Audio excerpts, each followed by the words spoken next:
Oh, for fuck's sake. Oh.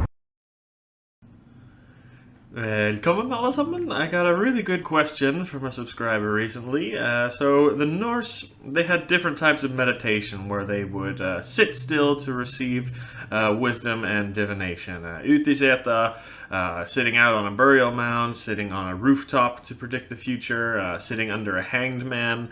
These are a few well-documented things that the Norse and other Germanic tribes did. There are probably other methods like this as well, but you can call it whatever you want. It's meditation at the end of the day. That's at least the closest English word we have for it today. So the question is, how did they sit exactly?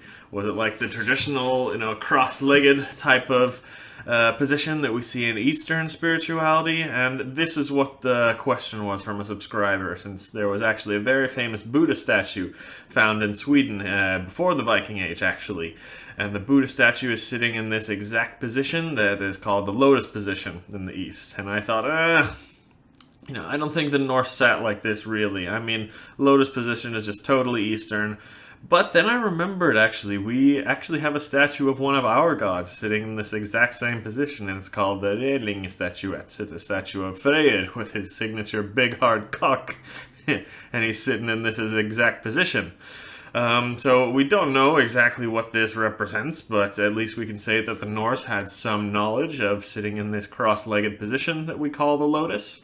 So I thought I would go over some of the evidence we have about sitting and meditation in the Norse world. It's not a whole lot. I've done some research and scanned through my books. There are no records from the sagas or any sources that tell us exactly how to sit. The closest thing is a story in the Islendinga book, where the Goði of the Althing in Iceland was faced with the decision to convert to Christianity or remain pagan in Iceland. So he went out and sat under a sheepskin for a day and a night, and he meditated on it in order to make his decision. So not much more information than that. There are definitely other mentions of sitting for some sort of meditation purpose or wisdom or divination or things like that in the Norse sources, but none of them say exactly how to sit or what position, of course, and it's natural too. If we spoke about driving a car today, we wouldn't exactly describe it word for word. One hand on the steering wheel, one hand on the feather and the pedal, one hand on the clutch, It's just not something that you would be writing about that would be significant in history. So there are no sources like this.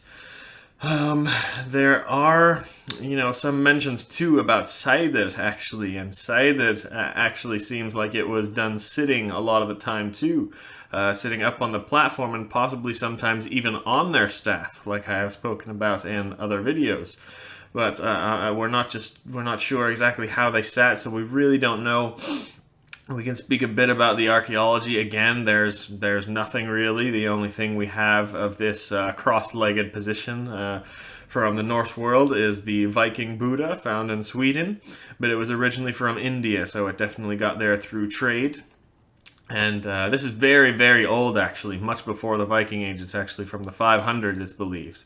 Then we have the Rällinge Statuette, like I mentioned, also found in Sweden, and this is dated to around the 1000s. That's about it. We don't really find this Lotus position on any rune stones or rock art, although we do find lots of what looks like to be people sitting on a staff, possibly, just like this. Super interesting. I'll make another video about that. But yeah, no real evidence that the Norse used this cross-legged Lotus position other than these two statuettes. Maybe other places in Europe we find similar statuettes like this. I don't know. Let me know if you guys have any, but at least in the Norse or Germanic world, I was not able to find any. So my final thoughts: did the Norse use this sitting position for their meditation and other spiritual practice? Some, maybe, would have for sure, yeah, but it would have not been super common. I mean, think about it. This is a very hard thing to be able to do. My big Norwegian ass has never been able to do it.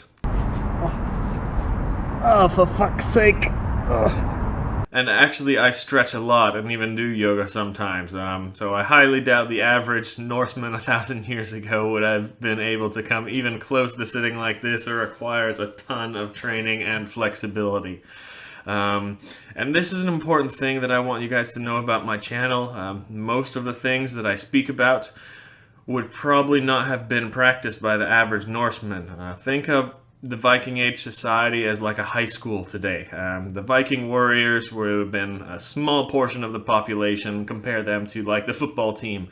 They're the ones that all the stories are getting written about, and they're the fighters that go traveling, and they're in all the newspapers, just like the Vikings. You know, we hear most of the stories about them, but really, they would have been a small part of the population.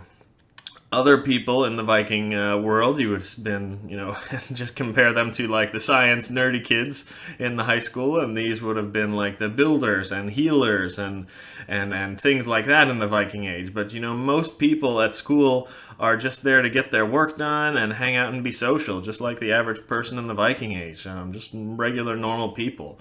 Then in high school you have the yogi spiritual kids that are doing yoga in the courtyard and getting stoned and you know, kicking hacky sacks around. These would have been the spiritual leaders in the Viking Age. These would have been the Godis, the Völva, you know, leading the sacrifices, devoting themselves to the gods, and doing, you know, the spiritual things like this Lotus position, possibly. So again, just a small portion of the general population. So there may well have been quite a few spiritual Norsemen of the time who traveled and traded with Indians and all over the world, and brought this statue and this lotus position back to Scandinavia and taught it to others, along with some of the other Eastern spiritual things.